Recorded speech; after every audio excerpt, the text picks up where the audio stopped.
Question 19 देखिए, assertion reason का question है। असर्शन हमसे क्या कह रहा है? Two coins are tossed simultaneously, दो कॉइन्स को आपका उछाला जाता है। The probability of getting two heads, दो हेड आने की प्रोबेबिलिटी बता दीजिए if it is known that at least one head comes up, कि जब हमें ये पता है कि आपका कम से कम एक हेड आ चुका है, तब दोनों हेड आने की प्रोबेबिलिटी बता दीजिए। और वो प्रोबेबिलिटी 1/3 आएगी। तो जरा हम ये चेक कर लेते हैं कि कैसे हम इसे कैलकुलेट करेंगे। तो यहां पे हम लिखते हैं when two coins are tossed, let S denotes the sample space।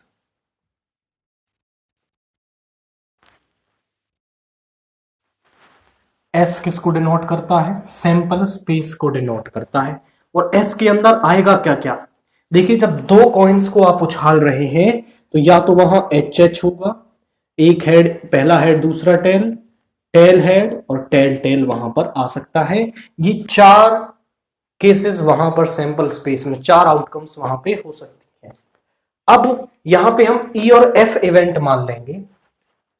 Late E denotes the event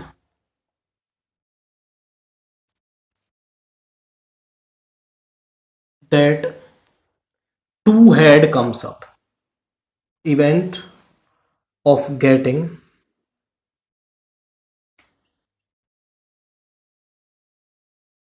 to head, दो हेड आने के इवेंट को हमने क्या कहा है? आपका E कहा है।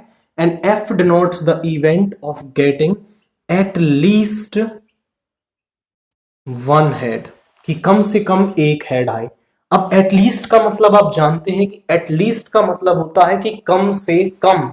भैया कम से कम एक तो आपको हेड लेना ही है, वो भी लेंगे, दो हेड वाले भी लेंगे और तीन हेड वाले भी वहां पर लेंगे। तो यहां ई के अंदर कौन कौन से आपके केसेस आ जाएंगे? दो हेड तो केवल एक ही केस होता है जिसमें आते हैं, that is H H. F के अंदर की एटलीस्ट वन हेड, एक हेड वाले भी और दो हेड वाले भी, यानी एच टी, टी एच और एच एच आपका यहां पे आ गया। अब इन दोनों का इंटरसेक्शन ले लो, ई इंटरसेक्शन एफ, तो दोनों में कॉमन एच एच आ रहा है। और अब तीनों की निकाल दो प्रोबेबिलिटी। पीई की प्रोबेबिलिटी निकालोगे तो वो हो जाएगी N of E upon N S, यानी ई इवेंट में कितने एलिमेंट्स हैं? वो एक है और इसमें चार हैं आपके। और पी ऑफ एफ निकालोगे तो वो हो जाएगी 3/4, टोटल सैंपल स्पेस में चार है। और इंटरसेक्शन की प्रोबेबिलिटी निकालोगे तो वो हो जाएगी 1/4। अब हमें प्रोबेबिलिटी निकालनी है दो हेड आने की, जब ये पहले से हो चुका है कि कम से कम एक हेड तो वहां पे आ रहा है। मतलब देखिए, पहले से क्या हो चुका है? कम से कम एक हेड आए, मतलब एफ पहले से हो चुका है। ई की प्रोबेबिलिटी निकालनी है जब एफ पहले से हो चुका है। Probability of getting two head if it is known that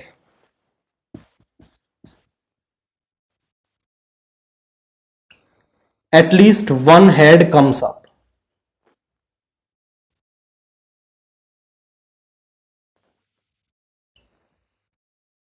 at least one head comes up. अब इसका फॉर्मूला क्या होता है? पीई बाई एफ किसके इक्वल होगा?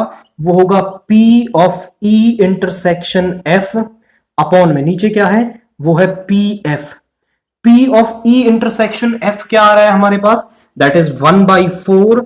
एंड पी ऑफ एफ मेरे पास क्या आ रहा है? वो आ रहा है that is P F is 3/4। 4 से 4 कैंसिल हो गया और यहां पे प्रोबेबिलिटी 1/3 आ गई। क्या आप चेक करें कि जो क्वेश्चन में प्रोबेबिलिटी आपको दे रखी है क्या वही हमारी आई है? डेफिनेटली वही आई है। और जो फॉर्मूला वो कह रहा है F/E जो है वो होता है PE intersection F upon PE, वही हमने यूज किया है। यानी असर्शन सही है और रीजन उसको करेक्टली एक्सप्लेन कर रहा है, उसका सही एक्सप्लेनेशन है। तो आप लिखेंगे कि A is true and R is true and R is correct explanation of A. R is correct explanation of A. ये इसकी सही एक्सप्लेनेशन है, यानी कि आप ये ऑप्शन ए होगा आपका, उसको यहां पे टिक करेंगे। अब आप बोले सर क्या इतना लिखना जरूरी है? बिल्कुल नहीं, आपको ये जल्दी से सॉल्व कर लेना। मैंने तो इस क्वेश्चन को इस तरीके से बताया है कि अगर ये आपका 2 मार्क्स या 3 मार्क्स में आ जाता है तो आप इसे एलैबोरेट करके कैसे लिखेंगे। अब क्योंकि ये एक रीजन असर्शन क्वेश्चन है तो इतना सारा कुछ लिखने की जरूरत नहीं है, आप जल्दी से इसे करके और फिर ए की वैल्यू आप जो ऑप्शन है वो पता लगा सकते हैं, इसका आपको केवल आंसर लिख देना है। क्वेश्चन 20 जो है वहां पे क्या है, असर्शन दे रखा है 2 to 8, इस इंटीग्रेशन को सॉल्व करने से 3 मिलेगा। तो हम ये चेक कर लेते हैं कि क्या ये 3 आएगा या नहीं आएगा। तो यहां पे इसको मान लो, let I is equal to 2 to 8 root 10 minus x upon root x plus root 10 minus x dx। यहां पर अब हम यहां पे प्रॉपर्टी क्या यूज करेंगे, हमारे पास प्रॉपर्टी है a to b fx dx, actually में यही प्रॉपर्टी है a to b, इसको आप लिख सकते हो a plus b minus x d x. मैं इसे अलग से इसलिए लिख रहा हूं क्योंकि मैं क्वेश्चन में इसे यूज कर रहा हूं। तो इन दोनों का सम करें, मतलब x जहां भी है ना उसके प्लेस पर आप क्या लिख सकते हो, इन दोनों का सम माइनस एक्स, यानी 8 प्लस 2 10 माइनस एक्स। तो जहां भी इसमें x है उसके प्लेस पर आप 10 माइनस एक्स रख दो। तो जहां भी x है वहां पे 10 माइनस एक्स रख दो। यहां भी 10 माइनस एक्स हो गया, यहां भी 10 माइनस एक्स हो गया। अब आप थोड़ा ध्यान से देखें तो 2 to 8 इसको नाम दे देना फर्स्ट। अब यहां पे जब ये माइनस अंदर जाएगा तो ये बन जाएगा माइनस का 10 प्लस का x कैंसिल हो गया, यानी यहां बचा रूट x। यहां पे रूट 10 माइनस एक्स और यहां भी बचेगा रूट एक्स dx। इसको नाम दे दो सेकंड। अब आप क्या करोगे, फर्स्ट और सेकंड को ऐड कर लोगे। आप लिखोगे एडिंग फर्स्ट एंड सेकंड। आप बोले सर क्यों ऐड कर रहे हैं, ऐड करने से हमें क्या फायदा होगा, तो आप ध्यान से देखें तो दोनों का डेनोमिनेटर सेम है तो न्यूमरेटर ऐड हो जाएगा एंड कैंसिल हो जाएगा। तो लेफ्ट हैंड साइड से left hand side 2 to 8 root 10 minus x upon root x plus root 10 minus x dx plus 2 to 8 root x upon, इसको आगे पीछे भी लिख सकते हैं, root x root 10 minus x dx। अब हमारे पास प्रॉपर्टी होती है कि fx dx plus gx dx को आप ऐसा भी लिख सकते हो fx प्लस gx, दोनों का एक बार इंटीग्रेशन भी कर सकते हैं। तो दोनों को आप सम अप करके लिख सकते हो 2 to 8। अब देखो जब दोनों का सम होगा ना तो दोनों का डेनोमिनेटर सेम है, तो यहां पे आया रूट 10 माइनस एक्स और यहां से आ गया रूट एक्स dx। और अब आप ध्यान से देखें तो न्यूमरेटर और डेनोमिनेटर सेम बन गए और सामने चल रहा है 2i, तो ये 1 बन गया। 1 का इंटीग्रेशन क्या होता है, वो होता है x और लिमिट पुट कर दोगे 2 to 8। यहां पे आया 8 माइनस 2 यानी कि 6। जो 2i है वो क्या आ गया है 6, 2 से कैंसिल होगा 3 टाइम, i की वैल्यू आ गई 3, यानी कि इस इंटीग्रेशन को सॉल्व करने से वैल्यू 3 आ रही है, यानी असर्शन सही है। और आप ध्यान से देखें तो असर्शन को सॉल्व करने में हमने यही प्रॉपर्टी यूज की है जो रीजन में आपको दे रखी है। तो आप यहां पर लिखोगे कि ए तो सही है और आर भी सही है, A and R is true, A and R are true and R is correct explanation of A, R is correct explanation of A, कि A की करेक्ट एक्सप्लेनेशन R है, तो हमें पता चल गया है। तो सिंपल इंटीग्रेशन को सॉल्व किया और फिर हमने वो प्रॉपर्टी यूज की है तो वो उसको करेक्टली एक्सप्लेन कर रही है। आप ऑप्शन ए को इसके अंदर यहां पे टिक करेंगे। नाउ सेक्शन बी से क्वेश्चन 21 देखिए। Right the domain and range, bracket में लिखा हुआ है principal value branch of the following functions. F x is equal to tan inverse x, यानी टेन इनवर्स एक्स की डोमेन हमें लिखनी है एंड उसकी रेंज हमें लिखनी है। तो ये तो एक इजी टाइप का क्वेश्चन है, केवल उनकी वैल्यूज लिखनी है। तो f x is equal to tan inverse x की जो डोमेन है, डोमेन हमारे पास क्या है, उसकी आर है, एंड उसकी जो रेंज है, रेंज क्या है हमारे पास, वो है -π/2 to π/2 ओपन इंटरवल। अब यहां तो केवल उसे लिखना है और कुछ नहीं, वो आपसे पूछ रहा है अगर आप ये जानना चाहते हैं कि इसकी जो डोमेन है वो आर कैसे आई है, जो वो रेंज है वो -π/2 to π/2 कैसे आई है, उसका ग्राफ क्या होता है इनवर्स ट्रिग्नोमेट्रिक फंक्शंस का, तो सभी इनवर्स ट्रिग्नोमेट्रिक फंक्शंस पर हमने एक डिटेल्ड वीडियो बनाई है जिसमें डोमेन, रेंज एंड उनके ग्राफ्स को हमने डिस्कस किया है, जिसे आप यहां क्लिक करके देख सकते हैं। एंड ये कंपलसरी है, आपका 2 मार्क्स का क्वेश्चन इनवर्स ट्रिग्नोमेट्रिक फंक्शन की डोमेन, रेंज या फिर उनके ग्राफ से आना कंपलसरी है। ये 100% एग्जाम में 2 मार्क्स का क्वेश्चन आएगा ही आएगा। डोमेन रेंज का पूछ सकता है, उनका ग्राफ पूछेगा, कुछ ना कुछ जरूर आना है। तो ये वीडियो आप देख लेंगे तो आपके 2 मार्क्स यहां पे बिल्कुल पक्के हो जाएंगे। क्वेश्चन 22 का ए पार्ट देखिए।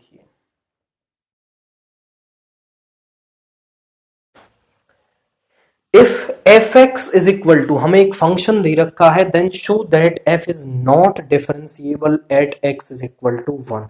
हमारे पास जो फंक्शन है वो यहां पे क्या दिया है, एफ एक्स हमारे पास डिफाइंड है x square if x is greater than equal to 1, x if x is less than 1, और एफ जो है वो डिफरेंशिएबल नहीं है at x is equal to 1, ये हमें शो करना है।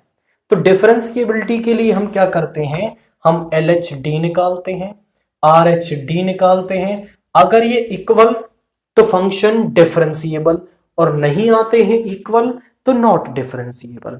अब हमें यहां पे नॉट डिफरेंशिएबल दिखाना है तो हम L H D R H D निकालेंगे, और वो बराबर नहीं आएंगे तो हम कह देंगे कि नॉट डिफरेंशिएबल। तो यहां पे हम सबसे पहले एल एच डी निकाल रहे हैं। वो क्या होगा, limit x tends to a minus, general formula लिखता हूं, f x minus f a upon x minus a. अब हमें क्या है, at x is equal to 1 निकालना है। तो फॉर्मूला क्या बन जाएगा, ये बन जाएगा limit x tends to 1 minus f x, a की वैल्यू क्या है 1 है, अपॉन में एक्स माइनस 1। अब एल एच डी के लिए फंक्शन क्या है, जहां पर x आपका लेस देन 1 है वो एल एच डी के लिए फंक्शन है, यानी जो एफ एक्स है वो x है। हमें f1 चाहिए होगा तो वो क्या आ जाएगा, 1 आ जाएगा, यहां पुट कर दो। Limit x tends to 1 minus, यहां पे एफ एक्स है x, ये कैंसिल हो गया, यहां पे आया limit x tends to 1 minus और 1। अब 1 में क्योंकि यहां x नहीं है तो इसकी वैल्यू आपके पास 1 आ जाएगी। LHD को हमने कैलकुलेट कर लिया, अब हम RHD को कैलकुलेट करेंगे। RHD क्या है हमारे पास, देखिए उसके लिए फॉर्मूला लिखता हूं इन जनरल, वो होगा limit x tends to a positive f x minus f a upon x minus a. अब यहां हमें जो पास जो पॉइंट है वो 1 पर निकालना है, तो limit x tends to 1 positive f x minus f one upon x minus 1। अब RHD के लिए फंक्शन वो होगा जहां पर x 1 से ग्रेटर देन है, तो यानी RHD के लिए जो फंक्शन है वो x स्क्वायर है, और मुझे चाहिए f1 तो वो 1 का स्क्वायर यानी 1 आ जाएगा। पुट कर देते हैं, limit x tends to 1 positive, f x क्या है एक्स स्क्वायर माइनस f1 क्या है 1 अपॉन x माइनस 1। अब 1 को ना 1 का स्क्वायर लिख सकते हो और ऊपर फॉर्मूला लगा दोगे a square minus b square का। तो यहां पे हो गया limit x tends to 1 positive x minus 1 upon x plus 1 और अपॉन में x माइनस 1। x माइनस 1 से x माइनस 1 कैंसिल हो गया। अब यहां पे हम सब्स्टिट्यूशन कर देंगे x को क्या 1 plus H as h tends to 0। तो ये बन जाएगा limit h tends to 0, x के प्लेस पर 1 प्लस एच प्लस 1, h के प्लेस पर 0 रख दोगे तो ये आ गया 2। आप ध्यान से देखें तो LHD की जो वैल्यू है वो हमारे पास 1 है और RHD आ गया है 2। यानी आप यहां पे कहेंगे कि LHD is not equal to RHD। जो हमारा LHD है वो RHD के इक्वल नहीं आ रहा है, तो आप कहेंगे hence function is not differentiable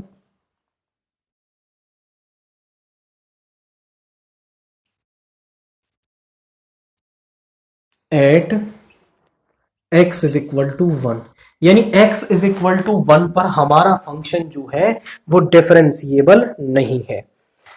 तो यहां पे बस यही था, LHD RHD निकालने हैं एंड आपको पता चल जाएगा कि वो बराबर है तो डिफरेंशिएबल, अदरवाइज वो नहीं है। अब इसके बी वाला पार्ट देखिए, हमारे पास एक फंक्शन दे रखा है f x is equal to sine square lambda x upon में x square if x is not equal to 0 and 1 if x is equal to 0। वो कह रहा है find the values of lambda if the function, ये जो function दे रखा है is continuous at x is equal to 0। ये जो फंक्शन है वो x is equal to 0 पर कंटिन्यूस है, तो हमें lambda की वैल्यू बता दीजिए। आप समझे कि कोई भी जो फंक्शन है वो कंटिन्यूस तब होता है जब left hand limit, right hand limit और उस पॉइंट पर फंक्शन की वैल्यू ये तीनों आपस में क्या हो जाते हैं, इक्वल हो जाते हैं। अगर ये तीनों इक्वल हो रहे हैं देन आप तभी कह सकते हो कि जो फंक्शन है आपका वो क्या है, वो आपका कंटिन्यूस है। और अगर वो कंटिन्यूस है तो ये तीनों आपस में इक्वल होंगे। इसी कंडीशन का हम यूज कर लेंगे। तो हम सबसे पहले पॉइंट क्या दे रखा है, at x is equal to 0, x is equal to 0 पर हम LHN निकालते हैं, limit x tends to 0 minus. अब LHL के लिए फंक्शन होगा जहां पर x आपका नॉट इक्वल टू 0 है, तो ये हो जाएगा sine square lambda x upon में x स्क्वायर। अब ये देखिए, ये लिमिट को सॉल्व करना ना थोड़ा सा ट्रिकी होने वाला है, क्योंकि हम यहां पे पहले तो पुट करेंगे x को क्या 0 minus h as h tends to 0। तो यहां हो गया limit h tends to 0 sine square, ये हो गया 0 माइनस एच। अब साइन स्क्वायर को ना बाहर भी लगा सकते हो, लैम्डा 0 माइनस एच का स्क्वायर अपॉन में यहां पे आ जाएगा आपका क्या, दिस इज 0 माइनस एच का स्क्वायर। अब देखिए यहां पे क्या बचेगा, मैं थोड़ा साइड में सॉल्व कर देता हूं। यहां हो जाएगा साइन माइनस लैम्डा एच और अपॉन में क्या हो जाएगा आपका ये एच स्क्वायर, क्योंकि 0 माइनस एच का स्क्वायर भी एच स्क्वायर बन जाएगा। साइन माइनस थीटा जो है वो किसके इक्वल होता है, वो होता है माइनस साइन थीटा के। इसका स्क्वायर चल ही रहा है, तो ये हो जाएगा माइनस साइन लैम्डा एच का स्क्वायर यानी साइन स्क्वायर लैम्डा एच, ये हो जाएगा।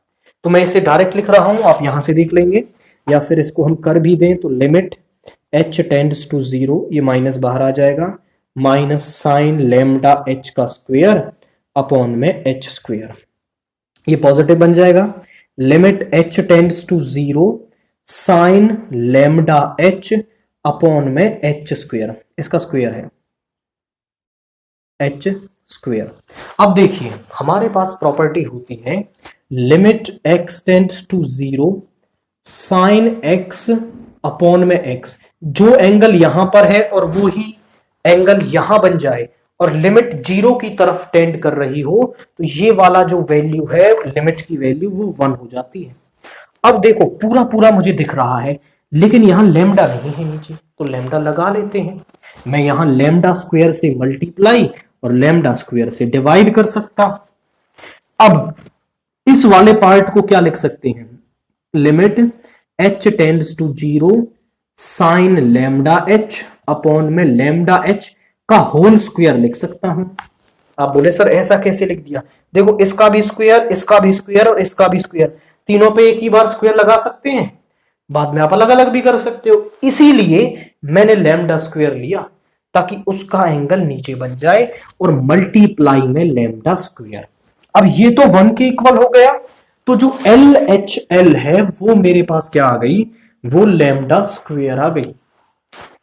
अब सिमिलरली आप आर एच एल निकाल दोगे, limit x tends to zero positive और फंक्शन क्या रहेगा, यही रहेगा sine square lambda X upon में एक्स स्क्वेयर। अब आप एक्स को पुट कर दोगे zero plus H as H tends to zero, यहां पे हो गया limit H tends to zero sine square lambda zero plus H और यहां पर जीरो प्लस एच का स्क्वेयर। अब ध्यान से देखिए वही कंडीशन सेम बन रही है, यहां पे यही बन गया, तो हमें यहां भी लेमडा स्क्वायर से मल्टीप्लाई और डिवाइड करना होगा, limit H tends to zero और यहां पे हो गया sine lambda H upon lambda H का स्क्वायर। मैंने ये थोड़ा डायरेक्ट किया है, सेम एलएचएल के जैसा थोड़ा सा डायरेक्ट लिख दिया है, तो ये भी 1 बन गया और यहां भी लेमडा स्क्वायर आ गया, यानी जो आर एच एल है उसकी भी वैल्यू हमारे पास लेमडा स्क्वायर आ गई। अब हमें फंक्शन की वैल्यू और चाहिए उस पॉइंट पर यानी 0 पर, तो फंक्शन की वैल्यू 0 पर क्या होती है, 1 होती है। अब आप कहोगे since the function is continuous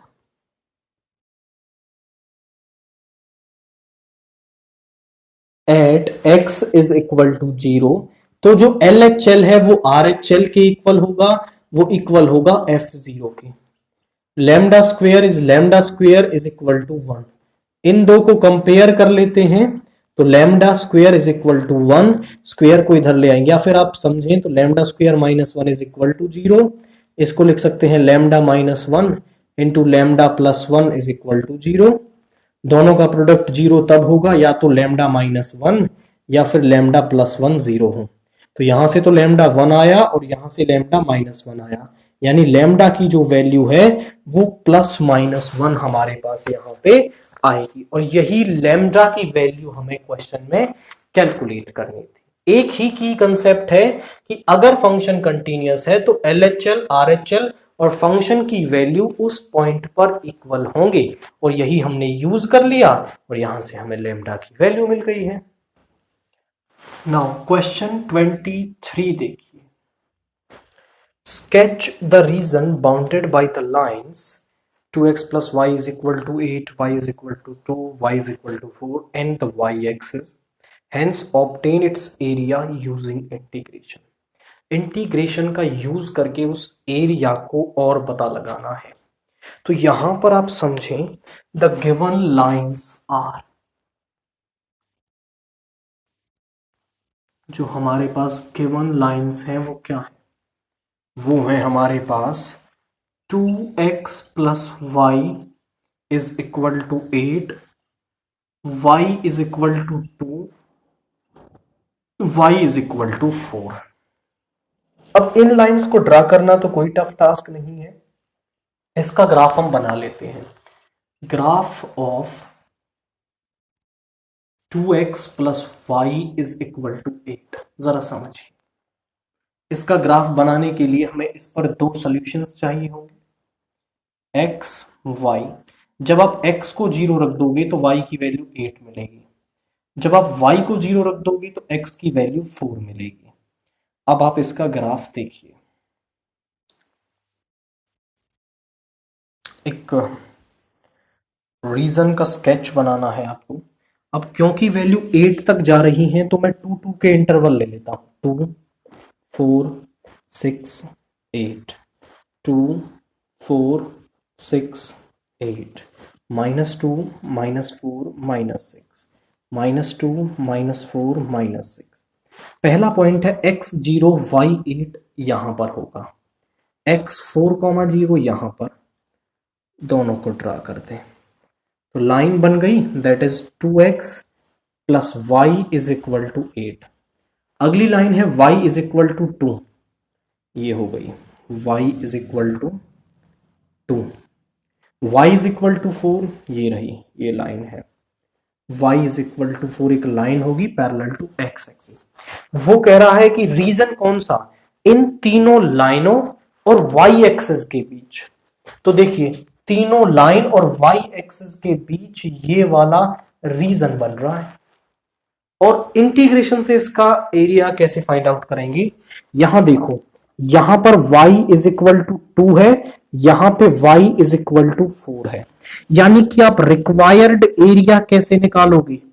required area is equal to में 2 टू 4।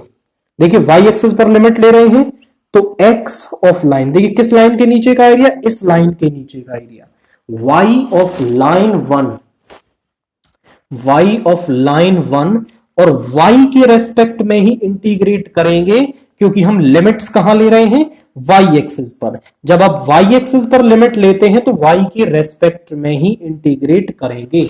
तो यहां से x निकालोगे तो क्या हो जाएगा, 2x is equal to 8 minus Y, x is equal to 8 minus Y by 2, यहां रख दो पहले। ये आ गया 2 to 4 8 minus Y by 2 D Y. अब 1/2 को बाहर ले लो, 8 का तो हो जाएगा 8y और y का हो जाएगा वाई स्क्वेयर बाई 2, और लिमिट कहां से कहां तक है, 2 से 4 तक है, और 1/2 कांस्टेंट है, इसको रखना बाहर। अब आप पहले upper limit minus lower limit, तो अपर लिमिट है 8 इंटू में 4 माइनस 4 का स्क्वायर 16/2, माइनस 2 इंटू 8 16 माइनस 2 का स्क्वायर 4/2, 2 से 8 टाइम, 2 से 2 टाइम, यहां 1/2 है। 32 माइनस 8 कितना हो गया, 24, माइनस 16 माइनस 2 कितना हो गया, 14, यहां पे आ गया 14, ये आ गया 10/2, यानी कि 5 स्क्वेयर यूनिट्स।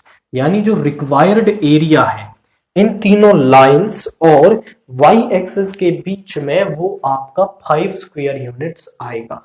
आपने पहले इनका ग्राफ बनाया है, आफ्टर दैट y एक्सिस पर लिमिट दे रखी है तो हमने y एक्सिस पर लिमिट ले ली, y एक्सिस पर लिमिट ली, और वहां पर आप ये ध्यान रखेंगे कि जब आप लिमिट y एक्सिस पर ले रहे हैं तो इंटीग्रेशन भी y के रेस्पेक्ट में ही करना है। एंड आप देख लें कि y की तरफ इस लाइन के नीचे का एरिया आप निकाल रहे हैं तो इस लाइन की x निकाल करके y के रेस्पेक्ट में इंटीग्रेट कर देंगे। क्वेश्चन 24 का ए पार्ट देखिए।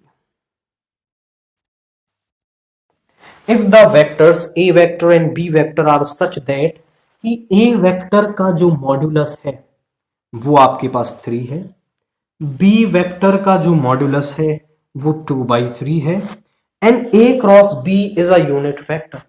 अब a क्रॉस b एक यूनिट वेक्टर है तो इस बात का मतलब क्या है भैया, यूनिट वेक्टर होने का मतलब है कि उसका जब आप मॉड्यूलस लेंगे तो वो क्या मिलेगा, वो 1 मिलेगा। वही तो वेक्टर यूनिट वेक्टर होता है जिसका मॉड्यूलस क्या हो, 1 हो। Then find the angle between A and B, तो ए और बी के बीच का एंगल बता दीजिए।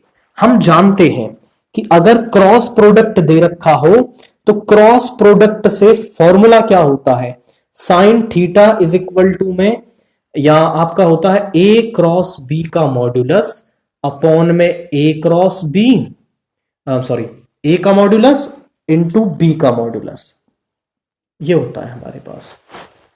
अब यहां पे sine theta is equal to, ये तो 1 है और a का मॉड्यूलस है 3, b का मॉड्यूलस है 2/3, यानी ये आ गया 1/2। अब साइन जो है वो 1/2 किस पर होता है? साइन 1/2 होता है आपका 30 डिग्री पर, यानी कि π/6। इन दोनों एंगल्स की साइन वैल्यू इक्वल है, इसका मतलब ये दोनों एंगल्स भी आपस में क्या होंगे? इक्वल होंगे। तो इनके बीच का जो एंगल है वो हमारे पास यहां पे π/6 यानी कि 30 डिग्री आ रहा है। तो आपको ये फॉर्मूला माइंड में होना चाहिए कि साइन थीटा का यूज करके कैसे एंगल को बताया जा सकता है। क्वेश्चन 24 का बी पार्ट देखिए, क्या कह रहा है? Find the area of a parallelogram whose adjacent sides are determined by the vectors. हमारे पास साइड्स ऑफ पैरेललोग्राम क्या दे रखी है? साइड्स ऑफ पैरेललोग्राम वो है ए वेक्टर इज इक्वल टू में आई माइनस जे प्लस 3k। बी वेक्टर क्या दे रखा है? 2i माइनस 7j प्लस के। अब आपके पास कोई पैरेललोग्राम है जिसकी एडजेसेंट साइड, मतलब दो लगातार साइड एक साथ वाली जिन साइड दे रखी हो एडजेसेंट साइड्स, तो उसका एरिया क्या होता है? उसका एरिया होता है उन दोनों साइडों का क्रॉस प्रोडक्ट, उसका मॉड्यूलस, यही क्या हो जाता है? उसका एरिया हो जाता है। यानी अगर ये एडजेसेंट साइड है तो इनका क्रॉस प्रोडक्ट निकालना है और उसका मॉड्यूलस करना है और मुझे पैरेललोग्राम का एरिया मिल जाएगा। तो मैं यहां पर लिखता हूं ए क्रॉस बी। कैसे निकालेंगे? ऊपर आप लिखोगे आई जे के, मैं डिटर्मिनेंट मेथड यूज कर रहा हूं। अब ए वेक्टर के आई जे और के कोफिशिएंट्स ये लिख दिए। नाउ एक्सपेंडिंग अलोंग रो 1, रो 1 के अलोंग इसको एक्सपेंड कर देंगे तो यहां पे आएगा आई कैप। इस रो इस कॉलम को छोड़ेंगे -1 -1 माइनस का 21 माइनस जे।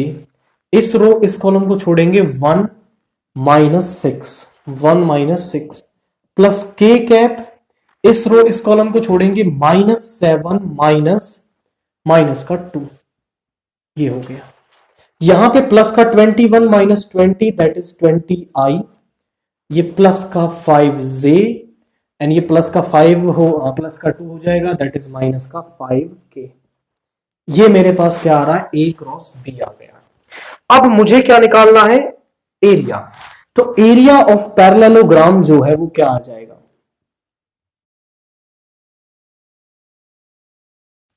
वो होगा ए क्रॉस बी का क्रॉस प्रोडक्ट एंड उसका मॉड्यूलस।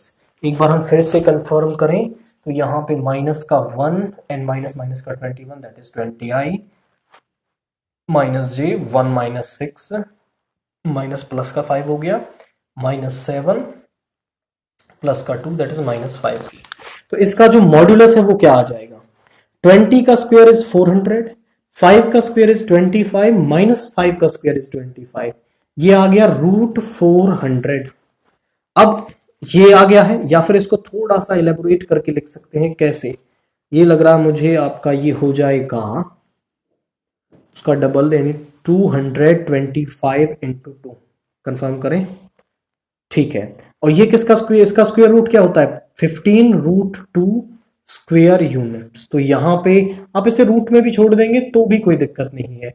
अगर आपको इसके फैक्टर्स दिख जाते हैं तो बहुत अच्छा, वरना आप इसे यहां भी छोड़ देंगे तो यहां इस स्टेज में भी आपका आंसर जो है वो सही है। नाउ क्वेश्चन 25 देखिए। Find the vector and Cartesian equation of a line that passes through the point 1 2 -1 and parallel to the line। एक पॉइंट से वो पास हो रहा है एंड एक गिवन लाइन के क्या है? पैरेलल है। तो जो गिवन लाइन है वो पहले हम लिखते हैं। The given line is, the given equation of line is, वो है हमारे पास 5x - 25 14 - 7y is equal to 35z। अब देखिए इस गिवन लाइन का कैसे यूज करेंगे। हमारे पास जो लाइन की इक्वेशन है वो ये होती है y minus Y one upon Z minus Z one upon A B C. A B C उसके डी आर्स होते हैं and X one Y one Z one वो पॉइंट है जिनसे वो लाइन पास हो रही है। अब X one Y one Z one तो जो लाइन हमें निकालनी है उसके लिए दे रखा है जिससे वो पास हो रही है। हमें अगर उसके डी आर्स मिल जाएं तो फिर हम वो लाइन बता सकते हैं। तो आप यहां ध्यान से समझें कि जो दो लाइंस पैरेलल होती हैं उनके डीआरस क्या होते हैं, सेम होते हैं। यानी जो गिवन लाइन के डीआरस हैं वही डीआरस होंगे उस लाइन के जो हमें निकालनी है। बट इसके डीआरस कैसे पता लगाएं, जो नीचे लिखे होते हैं वो डीआरस होते हैं। अब ये स्टैंडर्ड फॉर्म में नहीं है, आप इसे पहले स्टैंडर्ड फॉर्म ऐसी फॉर्म में लेके आएंगे, देन इसके नीचे जो वैल्यूज होंगी वो डीआरस होंगे और फिर हम उस लाइन की इक्वेशन बता पाएंगे। तो यहां पे मैं ऊपर से कॉमन लेता हूं 5, तो यहां बचा x माइनस फाइव। यहां से कॉमन लेते हैं माइनस का 7, तो यहां आ जाएगा y माइनस 2 और ये 35z। ये आ गया x माइनस 5, नीचे आ जाएगा 1/5, y माइनस 2 अपॉन 1 माइनस 7 ऊपर चला जाएगा एंड z अपॉन में 1/35। इसको नाम दे दो सम 1। तो drs ऑफ 1 वो क्या आ गए, वो आ गए 1/5 माइनस 1/7 1/35। बट ये जो drs है ना ये आपके फ्रैक्शन में दे रखे हैं और मुझे फ्रैक्शन में नहीं चाहिए। तो फिर मैं इनको ना drs जो है उनको उनमें से कुछ भी कॉमन ले सकते हैं, किसी भी नंबर से उन्हें मल्टीप्लाई कर सकते हैं। तो मैं इन्हें एक ऐसे नंबर से मल्टीप्लाई करूं कि ये फ्रैक्शन में से खत्म हो जाए। तो इन सभी का जो एलसीएम है वो 35 है, तो आप इन्हें 35 से मल्टीप्लाई कर दें। तो ये तो बन गया 7, ये बन जाएगा माइनस का 5, ये बन जाएगा 1। यानी डीआरस क्या आ गए, 7 माइनस 5 1 आ गए। अब आप ये मत ये सोच रहे हैं कि सर ऐसे मल्टीप्लाई कर देंगे, तो जो डीआरस होते हैं वो proportional to the direction cosines होते हैं। तो उन्हें आप किसी भी नंबर से मल्टीप्लाई या उनमें से कुछ भी कॉमन ले सकते हो, या आप कह सकते हो कि एक ऐसे नंबर से मल्टीप्लाई कर दिया जो फ्रैक्शन खत्म हो गया। अब equation of line passing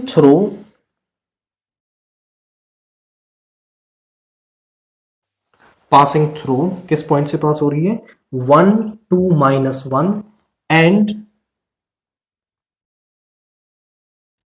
parallel to line 1 having डीआरस।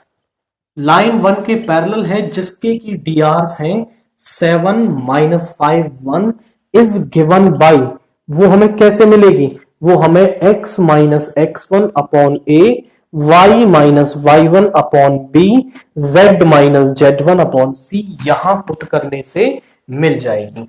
तो जरा देखिए x माइनस x1 यानी वो पॉइंट 1 है, y minus 2, z minus of minus ये प्लस 1 बन जाएगा, अपॉन में आ गया यहां पे आपका that is 7 and minus 5 and 1।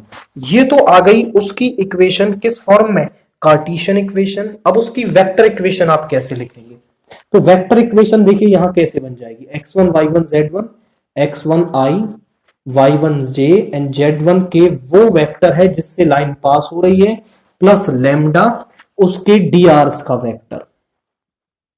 तो बस ये चेंज कर दो, तो यहां पर आप लिखोगे वेक्टर इक्वेशन। वेक्टर इक्वेशन क्या हो जाएगी, वो हो जाएगी r vector is equal to में i cap plus 2j cap minus k cap, इससे तो पास हो रही है, प्लस लैम्डा इंटू में 7i minus 5j plus k। तो ये हमारे पास उसकी इक्वेशन आ गई है इन वेक्टर फॉर्म। तो अब वेक्टर में पहले निकाल लो, कार्टेशियन में बाद में चेंज कर दो, या कार्टेशियन से निकाल के वेक्टर में चेंज कर दो, आंसर दोनों तरीके से ही सही है।